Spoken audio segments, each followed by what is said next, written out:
Hello, everyone. This is Two Cents Worth. I'm your host, Ryan DeFaber. This show, we talk about sports, fitness, and life. We talk about my life. We talk about my fitness journey. And we talk about my life in sports and my opinions on all those things. So sit back and relax and enjoy the show.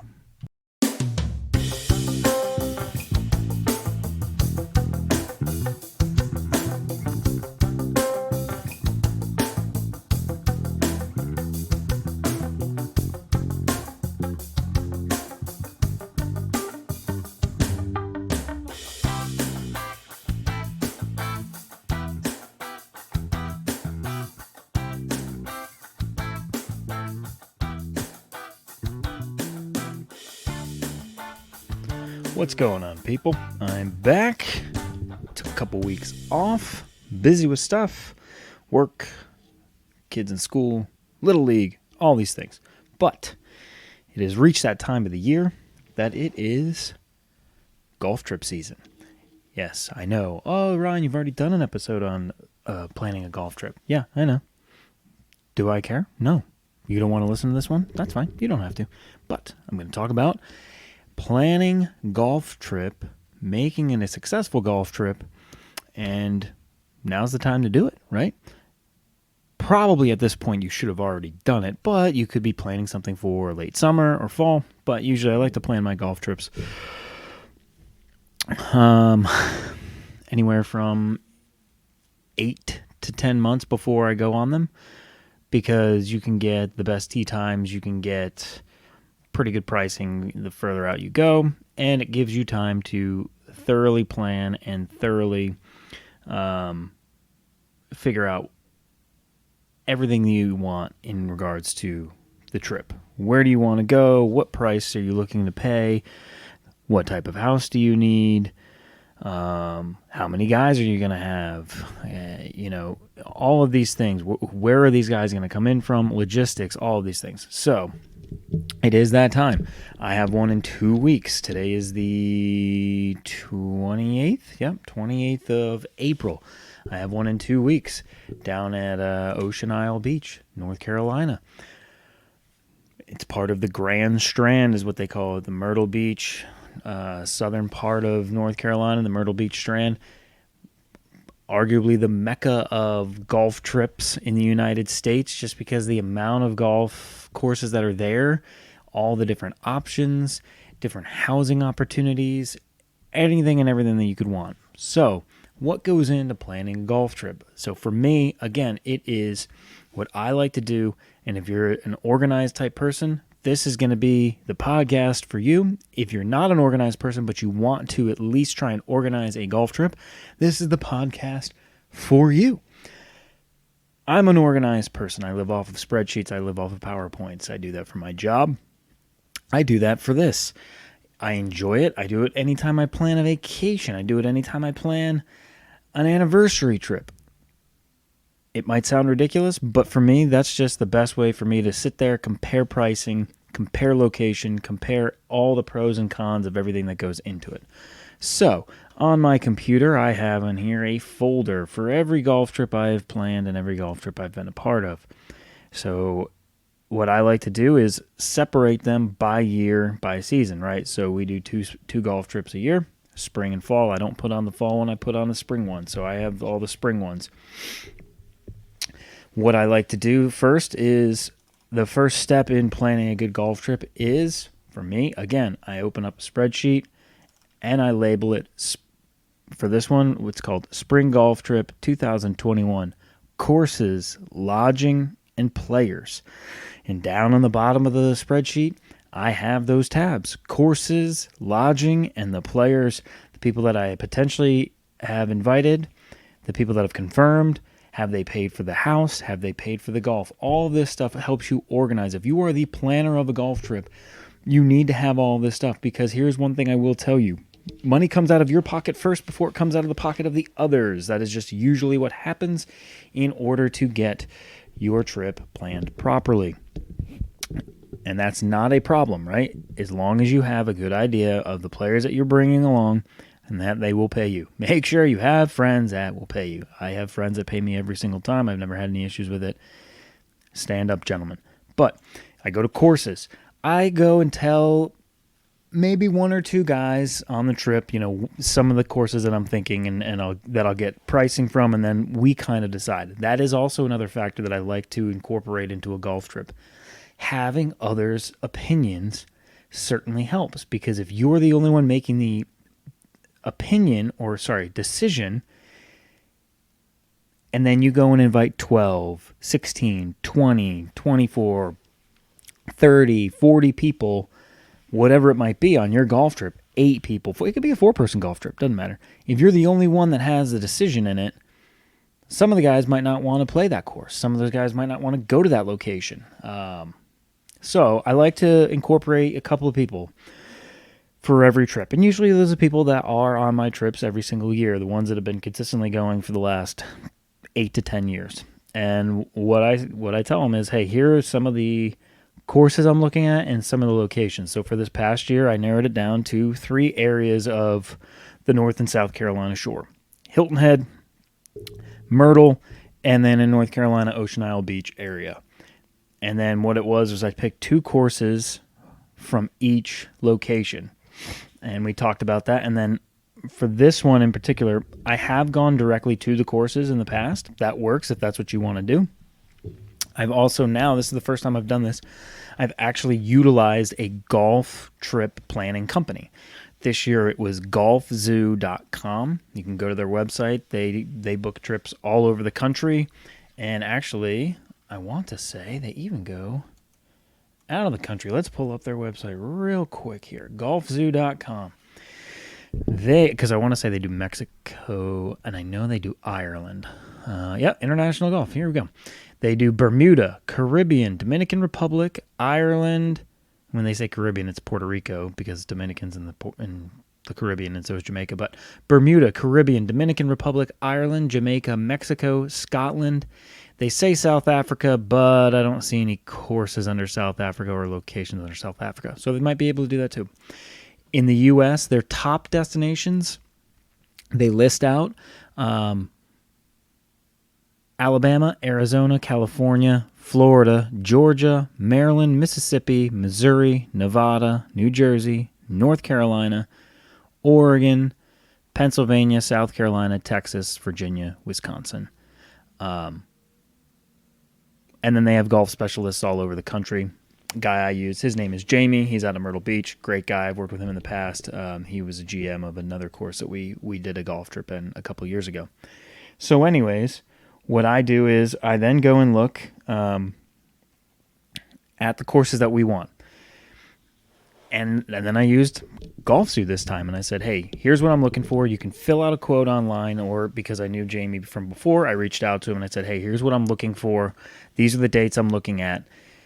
Can you give me pricing for all of that? Now, I will tell you, we did not go with the lowest priced bid, which is also another option, right? So I have a pretty good idea of the budget that each guy wants to spend this year, right? Before I even really get into the trip. And some guys might drop off because of the cost, and that's totally fine. Everyone's in different places in their lives, right? So what I look at is, okay, what's the max that I'd be willing to pay myself as well? What is the max that I'd be willing to pay? What's the max that most of the guys would be willing to pay?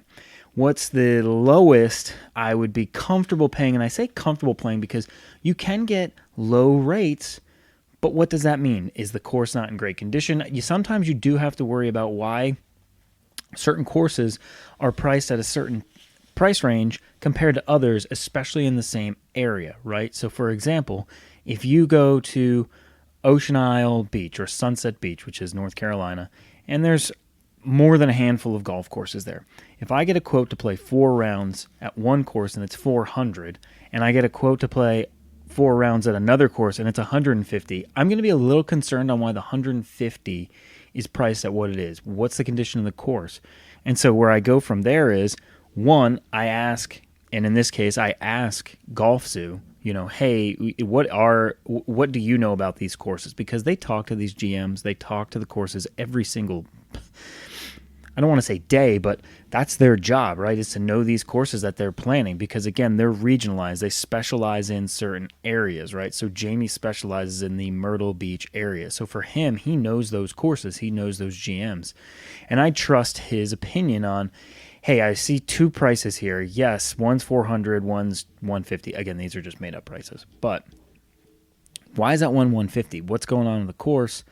And I get his opinion. I'd also then go on to Golf Pass, which used to be Golf Advisor. I'd go on TripAdvisor. I'd go on Google Reviews and see the latest reviews of the course. What are others that have played the course saying about the course? Now, sometimes you have to take that with a grain of salt because there are some people that I've played wonderful courses, and the latest review about that course is about how horrible it was.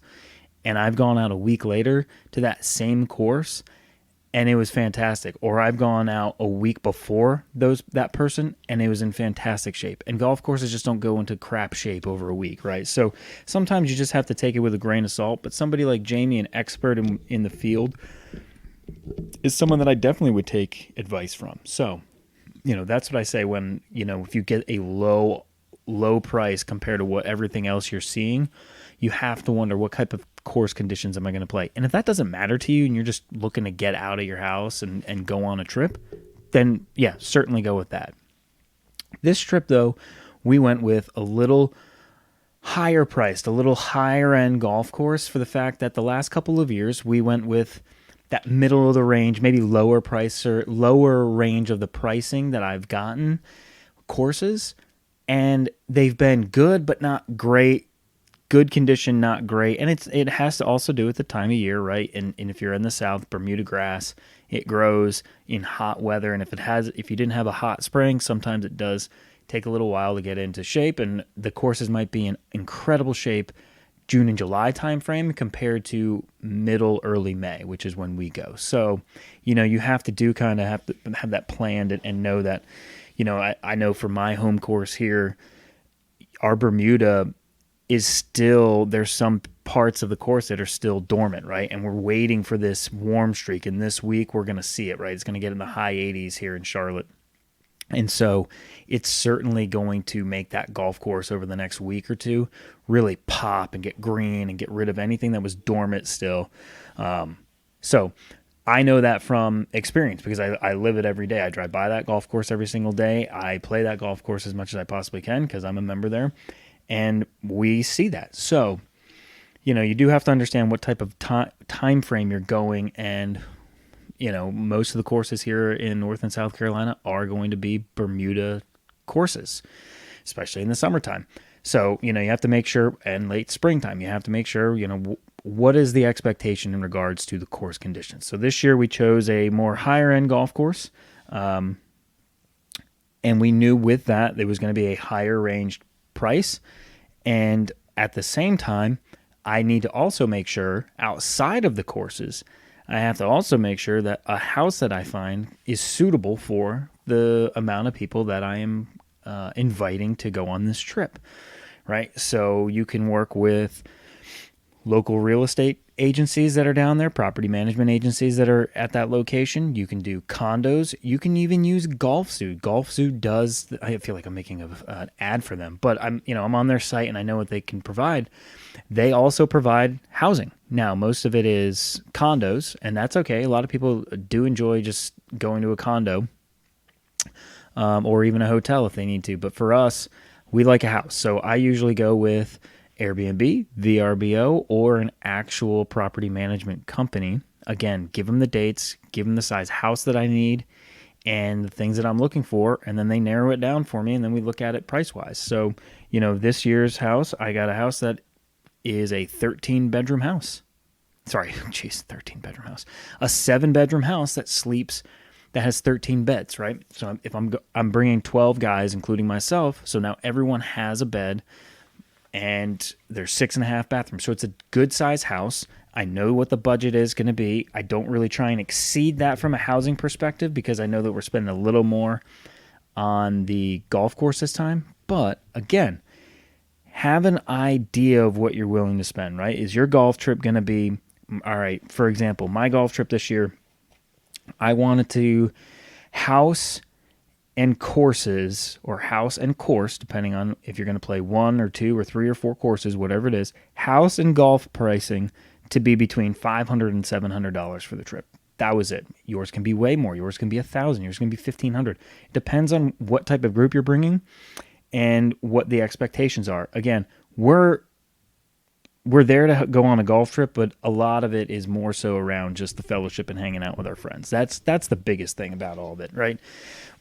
We all go out there and play subpar golf, and it's fun. We have a great time, no matter what the condition of the course is, right? And that's always the takeaway that I want to have for any trip that I plan, and that I would want for anyone planning a trip. Yes, you want to have fun. There's more serious golfers than others. You might have a very serious group of golfers, and if that is more so the focus, then pick a course that you know is going to be challenging for yourself and is going to meet the expectations of those that are invited. If you're more so concerned and your expectations are to just go out and have fun, and more so fun back at the house, find a good location for that house, and have things at the house that are going to entertain everybody. Yes, sitting out on a porch drinking beers or cocktails or whatever it might be is fun, but are there other things in the area? Are there other things at the house that also can entertain? So, instance, my house that we're renting this year, foosball table, poker, big TV, a lot of outside sitting. It's on a canal. On the other side is the beach. We're only a mile from the middle of town, so we can walk to town if we want, where there's bars and restaurants. Mini golf, as funny as it sounds, mid-30s to 40-year-old men, we might do a mini golf night. Actually, we are. I do have that planned. We have a mini golf night the first night we get there, just to kind of to break up the seriousness of playing 4 rounds and everything. Is just everyone gets to the house. We'll have a couple drinks. We're going to walk into town. We're going to play mini golf for money. We're going to go to the bar, have dinner, and we're going to walk back to the house and finish up the night before we play golf the next morning. That's how the golf trip is planned, right? So finding the right course and the pricing for that, finding the right house, and then breaking it down. So in my spreadsheet, I have multiple options for each location, right? So for the Ocean Isle area, I had, how many houses is this? I had it down to 8 houses. For Hilton Head, I had 3 houses. For North Myrtle Beach, I had 4 houses because, again, they're all priced differently. They all have different amount of beds. And do they include linens? What company is it through? Again, I mentioned VRBO, Airbnb. There's Turnkey. I've used them before. And then again, I've used the local property management companies as well. But for instance, so I look at these houses and I look at the pricing. And again, I have an idea of how much I want to spend. And then it's also broken down per man. If I'm going to go with 16 guys, that house that has 13 beds is the one that we're staying at this time is certainly an option, but it means 3 guys are going to have to probably bring air mattresses or sleep on couches.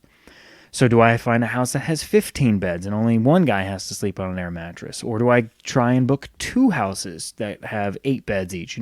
You look at all those types of options. So I have all of that in there.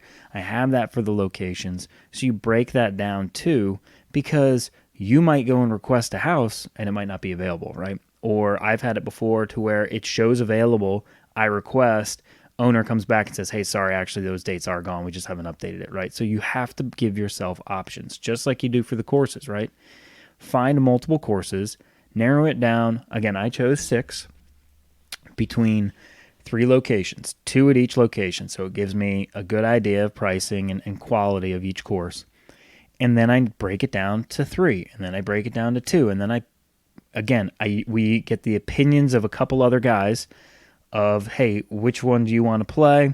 And I obviously have the final say because I am the one putting it together, but we narrow it down to that last one and we go, yep, this is the one we're going to go with, where everyone's good with this price. Awesome. Boom, we move forward. And then your players, right? So for instance, my group is 12 guys. People have different things come up in their lives. People have different obligations, right? Again, some guys don't want to spend that money, or some guys just don't have that weekend available, or some guys change jobs, or some guys have travel, whatever it might be. 12 guys, I just want to tell you this. You might have friends that are consistently going to go on a trip every single year. If that's the case, that's awesome. I will tell you, I've been doing this for 8 years now. I feel like maybe less, just around that. I have never had the same group go on a trip 2 years in a row.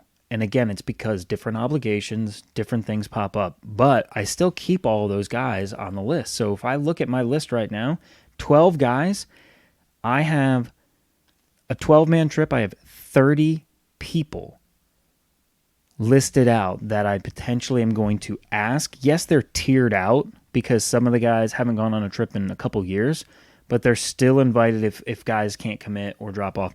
What I try and do is I take the group from the year previous. They get the first invite. For anyone that drops off, I then start going through that list of guys that have been on the most recent trips, and then, kind of so on and so forth. And that's how I plan a trip. 30 guys I had for this year. 12, including myself, said yes. The other 18 couldn't do it, right? So just think of that in regards to planning.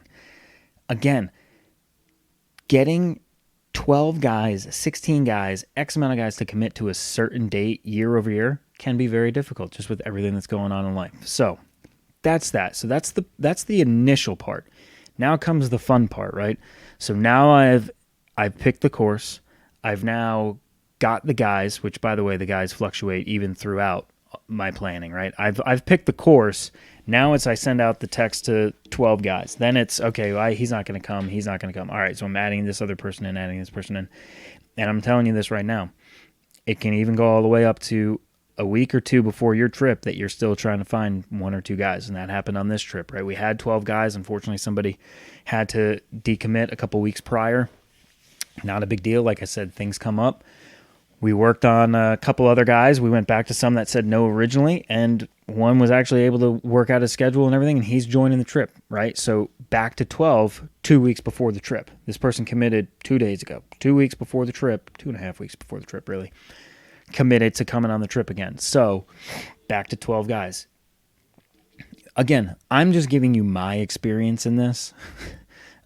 Yours can be completely different, but what I will say is, yes, sometimes that can be stressful. That was stressful, right? Trying to find that 12th guy because I've already picked all the games we're going to have. I've already picked the teams, and I'll get into all of that as well. I built a player packet, which again, I'll go into as well. I had all this planned for 12 people, not 11. How am I going to plan for 11? I start thinking about that as well. What am I going to have to change? What are we going to have to not do? Are we not going to have teams? Is it just going to go 11 guys? Maybe we just do stroke play every single round. Who knows, right? So anyways, you have to be able to adapt is what I'm getting at, and expect people to decommit, expect people to drop off. But, again, keep them on the list for the next year, because there's going to be some guys that are on this trip this year that won't be able to make next year's trip. And again, that's okay. So, all right. So I've gotten the trip. I picked the course.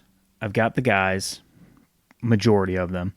Now we move on to the player packet. So for me, I try and create a lot of excitement and anticipation for the trip, right? So once I've picked the course, I start working on what I call the player packet. And this year's player packet is a 45-page PowerPoint with everything that every guy needs to know for the trip, right? It creates excitement for them. It gets sent out 2 weeks before the trip. So I sent it out today. It went out today. The excitement's there. It gives the guys an understanding of the course, of where we're going to stay, the games we're going to play, the teams, the handicaps. What's the house look like? Where is the house? All of these things. And this year it has quite a bit of information. And it also helps when you have a golf course like the one we chose this year that has a really good website, and they had a lot of good information on there. And so I was able to really create a nice, cool, fun player packet. But again, it does, this goes back into my organization, but also just the planning aspect of it and the fun of planning it and how to make a successful trip. When I put this together, as much fun as it is to put together, I also do it to eliminate a lot of questions in regards to how much do I owe you? What what courses are we playing? What's the conditions of the courses? Tell me a little bit about the course. Where's the house? What do I need to bring? I didn't plan to have this. I thought we were gonna have lunch at the clubhouse every day. I didn't think to bring breakfast. All of this stuff. Like, I just, years and years of doing this, I've gotten to a pretty good point to where I know most information to put into a player packet to eliminate a lot of questions. Because if I get a lot of questions from 11 other guys, I do have a day job. I have 2 kids. I have a wife. I have a life, you know? So I don't want to constantly be asking or answering questions and questions and questions when 2 weeks prior to the trip, I can send out a player packet that has almost every single piece of information in it, as well as it's a fun read and it's cool and it looks cool and it creates the excitement and guys get really pumped up and we're all on a group text together. So then the banter happens, people start talking smack to each other. People are also planning as well, hey, carpooling, who's going to ride with who? Hey, I'll bring the cornhole boards, whose house are we going to meet at? What time are you guys going to leave? Hey, who is anybody taking that day off that we're leaving?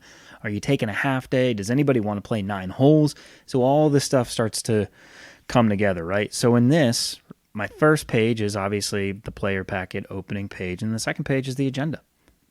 What is in this PowerPoint? And I talk about, again, I lucked out. I have a course that has so much information on their website, which is great. But I have the history, the philosophy of the course, the service that you can expect at the course, the clubhouse, where did the architecture of the clubhouse come from? The memorabilia that's inside the clubhouse, where did that come from?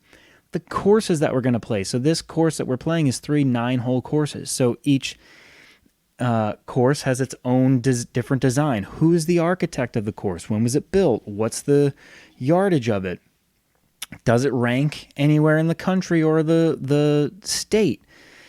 Photos of the course, photos of the practice facilities. What does the golf shop look like? What are the scorecards? What pins are we going to play closest to the hole? So that's another thing. Not only do we have a different type of game each round, we also have 2 closest to the pin every round. So guys can win money that way outside of just winning. Overall team wins, right? We do a Ryder Cup format. First team to, I think this year it's 18.5 points, wins the tournament. And basically each guy walks away with $100. Buy-in $60. So if you win, you come out on top $40. If you lose $60. That's the buy-in for the week or the weekend. And then there's, on top of that, $100. You can also win $15 for every closest to the pin that you have. Again, figure out your money, figure out your betting that you want. That's what works for us. So again, another additional cost outside of the course and the house is going to be golf betting and food and alcohol, right? Or whatever you want it to be. Some people don't drink.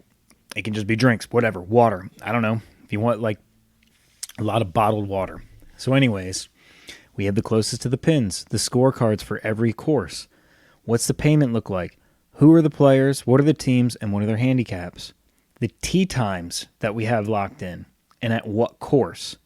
The formats that we're going to play. What does Friday's format look like? What does Thursday or what are Saturday's formats look like? What does Sunday's format look like? The area map of the island that we're going to and its location to the golf course. What does the food and drink look like? What are we going to do for dinner every single night, right? Where are there grocery stores? I utilize Google Maps a lot to put those into the PowerPoint, comparable to where we're staying, comparable to the course. Where are grocery stores if we need to get new supplies? If you want to buy your stuff down there rather than before you go, where do I go and get that? Again, what is the dinner menu going to look like for 3 nights? What are we going to do? What's our plan? What's the house look like? What do the pictures of the house look like? Directions from the house to the golf course. All of these things go into this presentation, this player packet. 45 pages. Yes, it's excessive. Yes, sometimes I go overboard. But again, I love to create excitement and anticipation, and me building this out in my spare time helps me also get excited for the trip. I truly enjoy it. I love looking at the pictures of it. It gets me excited to see that, hey, we're going to get to go play that course. I have an aerial shot of the 3 courses really, really beautiful looking courses, and it's just exciting to have something to look forward to. I'm going through it right now. For this year, we called it the Clash of the Carolinas. It's Team North Carolina versus Team South Carolina. So, you create that excitement too, that the South Carolina guys are facing off against the North Carolina guys. And it can be anything, right? It can just be it can be the two courses you might belong to in your hometown, right? It could be X country club versus X country club guys, whoever it might be, however you plan on putting your group together and your teams together. That's what we did this year. Other times it's a draft that we've done in the past where we draft players. And then what we do also is the night before each format, each team has a captain. The captains pick the matches that we have. So like I said, it's a Ryder Cup situation. So for example, Friday we play what is called Chicago Match Play. So on Thursday night, the two captains will put together the pairings for each tee time against who, so for our 9:25 tee time, my captain's going to put, say, me and Joe against, and then the South Carolina captain will put together versus Bill and Charlie. And that's how we do it. So it also then kind of creates that banter inside the house. Like, okay, we're all sitting together in a room, and the matches are selected the night before, so then you can start talking shit to each other, looking at the handicaps, kind of strategizing, looking at the game that we're going to play. How can we potentially win? What type of score do I need to kind of put up? All that type of stuff. So it creates that excitement for it. So we play Friday, 2 rounds Saturday, 1 on Sunday. So Thursday night we pick matches. Friday we'll come back to the house and we'll pick both Saturday matches, the morning matches and the afternoon matches. And then on Saturday night, every trip I've done, Sunday morning is always singles match play. You end with singles match play. It's that culmination of the trip coming to an end, but yet you still have that high intensity competition. I call it high intensity. It's really not. I mean, we're more so tired, so hungover, just beat up from playing 3 rounds of golf, but it still creates that excitement for that last round. So it helps you get up for that last round, is knowing that you're going to go up against another one of your friends in a healthy, fun competition. But it's singles match play. So on Saturday night, those are chosen by the captain. And hopefully at that point in time, your team hasn't already been out of it. And we try and do that also from the points to where you can't win before Sunday, right? So we do that points-wise. So if I look at, we need 18.5 points to win. So Friday, there's only 6 points total available. If there's 3 matches, right, because there's 12 guys, 4 guys in a foursome, 2 points for a win, 1 point for a half. Saturday, 6 points available. Saturday afternoon, 6 points available. So in total, Friday through Saturday, if your team sweeps the entire weekend, Friday, Saturday, and Saturday afternoon, you've gotten 18 points, which means you still mathematically have not won the tournament, but it does mean that really all you have to do is have one match come into singles match play. But I've seen it to where, singles match play on Sunday can turn an entire trip around, where a team that thought they were down so much that they might not win has turned around and won. So on singles match play, it's 3 points each for a win, which is a total of 18 points. So if a team wins all the matches Friday, all of them Saturday, all of them Saturday morning and all of them Saturday afternoon, and they have 18 points, the other team, if they win every single match on Sunday, get 18 points, and then everyone just gets their money back. If they don't, and they lose one match, that's it. It's over. So it does create that fun, so where Sunday isn't just a wash to where it's like, all right, well, we can't win mathematically, we're out of it. You have to make sure you have that as well. And the reality is, no team, unless you have just put together a really poor team selection, no team should win all the matches Friday, all of them Saturday morning, all of them Saturday afternoon. I've never seen it happen. I've never seen a clean sweep. And like I've said, I've been doing this for a while, so That's something to also think about and put together, is making sure that the point scale doesn't eliminate a team going into your last match, because it does take a lot of the excitement out. It has happened one time for us, and we made an executive decision on a Saturday night that we changed some of the point format to try and keep the other team in it, because it wasn't a clean sweep, but we had gotten so far ahead of the other team that basically we only had to win, I think, one match going into Sunday. So I do kind of take back that I've never seen it happen before. It has happened one time previously, but regardless. So yeah. So then you have that. And then again, another nice thing that I've had the luck with, and I create a hole by hole pamphlet. The course that we're playing, has an actual picture, a digital picture of every single hole that they have to offer on their course.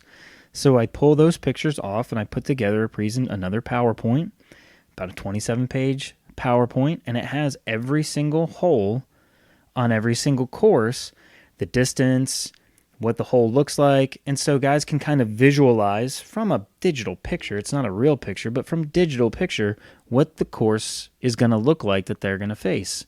Does it have a lot of water? Is it tree lined? Or is it a shorter course? How wide open is it? All of those things go into play. So to plan a successful golf trip, in my opinion, you need to be organized. You need to be able to adapt. You need to make sure that you have enough information to eliminate a ridiculous amount of questions, because, again, you have a job. You have a life. You might have a wife. I have kids. I don't have time to constantly be answering questions. You have to create excitement, because if guys aren't excited to go on the trip, what's the point?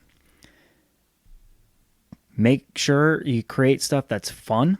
Right? I try and choose different types of games every single trip. Eventually, we have to recycle them. Saturday afternoon is always captain's choice. But what I did this year, I called it crazy captain's choice. And so on certain holes, I'm going to bring it up right now.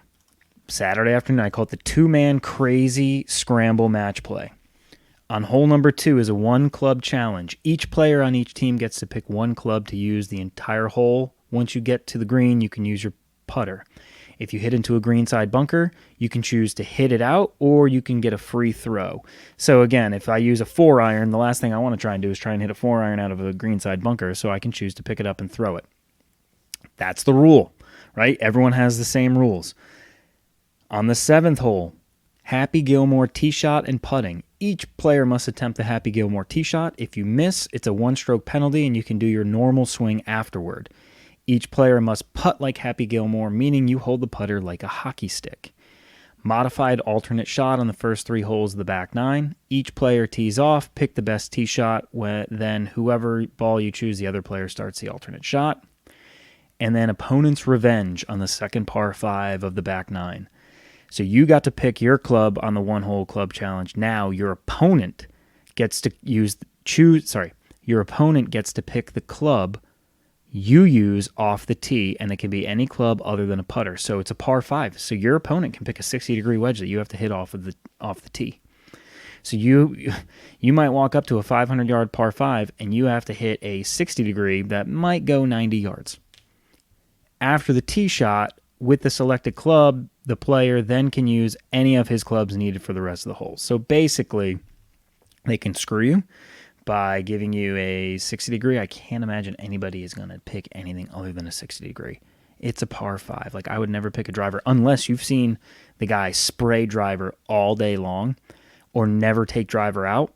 I might pick driver because he might dump it in the water if it's a hole with water. You have to kind of figure all that out, right? So I took a 2-man scramble and I turned it into something that is going to be less. 2-man scramble's fun, but we do it every single trip. So I took it and kind of threw it on its head and created all these different types of holes. It's going to be fun. The tough part's going to be it's Saturday afternoon. We've already played 2 rounds. Saturday morning, gotten some drinks in us, is remembering this. So I do have to remember to bring this to the course, this write out, and mark it and basically have this printout for every match. Because I'm going to need it to give to each of the 3 matches so they remember which holes to do it on. But anyways, so that goes back into it, right? Creating the fun and the excitement to have a successful trip. Plan, adapt, create excitement, pick games that are fun and different, and make it a fun trip. Again, I know that there's buddy trips out there that are extremely serious, that there's a lot of money on the line. That's great. I'm just trying to talk about how to make a successful trip. You can do the same things that I've done here and make it extremely competitive. You might not do the crazy scramble thing, but you can make it extremely competitive, but still have an incredibly good time and a successful trip. Player packet, organize, create excitement, a hole-by-hole pamphlet, sending emails, text messages, creating teams, putting, players against each other, whatever it might be to create that excitement and fun. That's a successful trip. Keep your expectations at that level. Fun. Golf is secondary. Again, not for some people, but for my particular instance, golf and this group of guys is secondary. Yes, we all want to go out and have our best rounds, right? That's what makes it fun. But at the same time, as much as I want to go have my best round, I don't want the guy next to me suffering and having a terrible time because he might be taking it too serious, getting too upset about it. The point of the trip is to kind of shed away what we deal with on a day-to-day and go have fun for 4 days. That's the point of the trip. So I hope this was informational. I hope it was enjoyable. If you ever want to see anything like this that I've put together, examples, anything, I can take people's names out of it, whatever it might be. You can email me at 2centsworthpodcast@gmail.com. I will send it to you so you have an idea if you're looking to plan a trip. If you want some hints and tips or some suggestions on where to go, same thing, 2centsworthpodcast@gmail.com. Thanks for listening. I hope it was fun. I hope you can tell by the excitement in my voice. I'm super excited for the next 2 weeks to go by very quickly. I don't want to rush through it. I do have a lot of Little League games coming up with my two sons. One I'm a coach for, so I don't want to rush that, certainly. But the next 2 weeks are going to be really exciting and with the anticipation of the trip. And then there's the trip. We're going to have a really good time. But I hope you can tell in my voice that this is something I truly enjoy doing. This is why I've talked about it now for the second time on this podcast. But if you need any other information, you know where to find me. I appreciate it. Thanks for listening.